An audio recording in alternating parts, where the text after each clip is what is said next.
بسم اللہ الرحمن الرحیم۔ شروع کرتا ہوں اس رب جلیل کے نام سے جو اس کائنات کا خالق و مالک ہے، جس نے کلیوں کو چٹکنا اور دریا کے جھرنوں کو بہنا سکھایا۔ آج مجھے جس موضوع پر لب کشائی کا موقع ملا وہ ہے وطن سے بھیجا ہے مجھے اپنی تباہی کا گلہ۔ صدر علی مرتبت، باب علم و دانش اور معزز حاضرین گرامی، اللہ تعالیٰ نے جب انسان کو اس دنیا میں اپنا نائب بنا کر بھیجا تو اسے اپنی بنیادی ضروریات پوری کرنے کے علاوہ ایک منظم اور مستحکم نظام کا بندر بنانا پڑا تاکہ وہ پرسکون اور آرام دہ زندگی گزار سکے۔ تب وہ انسان ایک بدن کی طرف بیل ڈالنے میں لگ گیا تاکہ کچھ قواعد و ضوابط کے ساتھ عوامی زندگی کو ترتیب کیا جا سکے۔ جناب صدر، یہ ملک ہمارے آباء و اجداد نے لاکھوں قربانیاں دے کر حاصل کیا۔ اگر آج میں یہ سوال کروں کہ اس ملک کے حصول کا کیا مقصد تھا، ایک ایسا خطہ زمین جہاں ہم اپنی اقدار، اپنے رسم و رواج اور سب سے بڑھ کر اپنے دین کے مطابق زندگی گزار سکیں، لیکن جناب صدر کیا ایسا ہوا؟ کیا ایسا نظام قائم ہوا جس کے مطابق زندگی گزاری جا سکے؟ کیا وہ اصول نافذ ہوئے جو امن کا پیغام لا سکے؟ نہیں جناب صدر، نہیں، ایسا ہرگز نہ ہوا، جس کی وجہ سے ہم اپنا تشخص کھو بیٹھے اور آج محض بلکتی ہوئی عوام بن کر رہتے ہیں۔ آج میں اپنے ارد گرد دیکھوں تو کرپشن کا حصار، رشوت کی بھرمار، خود غرضی کا بازار اور ناانصافی کی تلوار لہراتی نظر آتی ہے۔ یہ شاہراہیں اسی واسطے بنی تھی کیا؟ یہ شاہراہیں اسی واسطے بنی تھی کیا کہ ان پر دیش کی جنتا سسک سسک کر مرے؟ زمینیں کیا اسی کارن اناج اگلا تھا کہ نسل آدم و ہوا پلک پلک کر مرے؟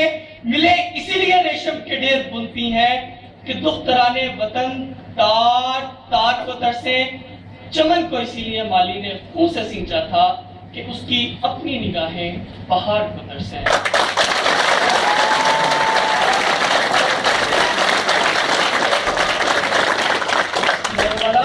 میں وطن سے اپنی تباہی کا گلہ کیوں نہ کروں جبکہ امیدوں کے چراغ گل ہو جائیں، سرراہ معصوم لوگوں کو گولی سے اڑا دیا جائے، رشوت کا بازار اس طرح گرم ہو کہ حقدار کو اس کا حق نہ ملے۔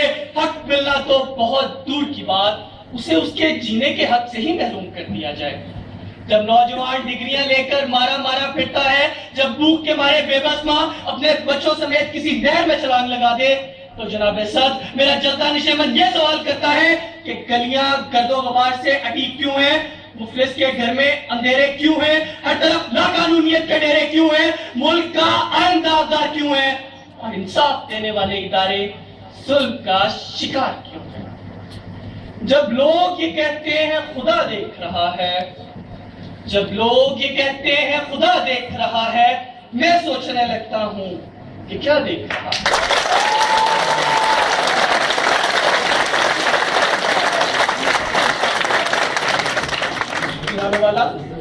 64 سال کا جو ہم نے سفر شروع کیا، اس ملک کو اسلامی ریاست بنائیں گے جو معاشرتی اور عسکری قوم پر مشتمل ہوگی۔ لیکن ایک طرف تو ہم معاشی میدان میں ایشین ٹائیگر بننے کی آرزو رکھتے ہیں، لیکن دوسری طرف غیر ملکی چندہ بٹور تنظیم کے ذریعے اپنے گورے آقاؤں کے کالے جوتے چاٹنے کی شرط پر ان سے بھیک مانگتے ہیں۔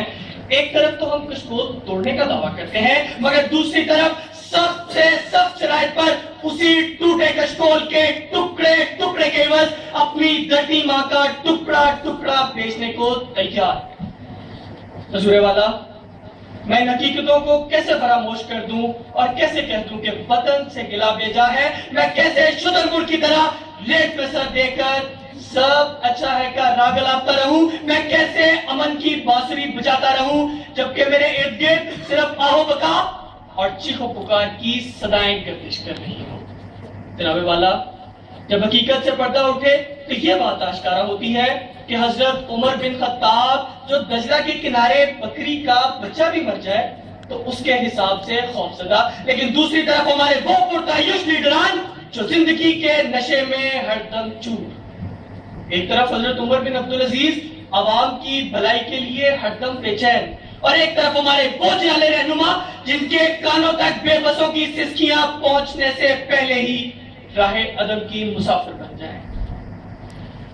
ایک طرف سیم و زر کے بستر پر زندگی کروٹیں بدلتی ہے، ایک طرف سیم و زر کے بستر پر زندگی کروٹیں بدلتی ہے اور ایک طرف مفلسی کے دوزخ میں آدمیت کی لاش چلتی ہے۔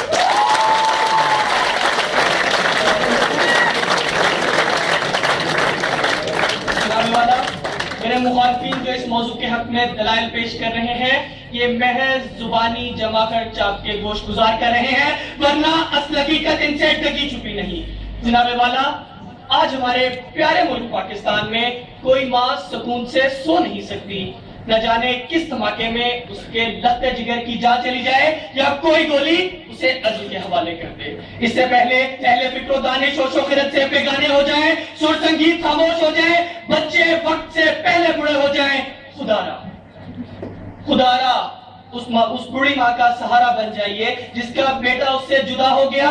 خدا را ان معصوم بچوں کے سر پر دست شفقت رکھیے جو باپ کے سہارے سے محروم ہو گئے۔ ان اشعار کے ساتھ آج کا زیر بحث موضوع سمیٹتا ہوں۔ ستم ظریفی وقت نے کلیوں کی نزاکت کو، دلوں کی محبت کو اس طرح سے مسئلہ ہے، اس طرح سے کچلا ہے کہ زندگی اذیت ہے اور سانس کی بھی قیمت ہے۔ کس کا ہاتھ ہے جو خون سے رگا نہیں، کس کا گریباں ہے جو گرفت سے بچا نہیں۔ صدائے موت آتی ہے شہر بھر کی گلیوں سے، خون کی بو آتی ہے پھولوں اور کلیوں سے۔ اے خدائے ذوالجلال میرے وطن کو سنبھال، میرے وطن کو سنبھال۔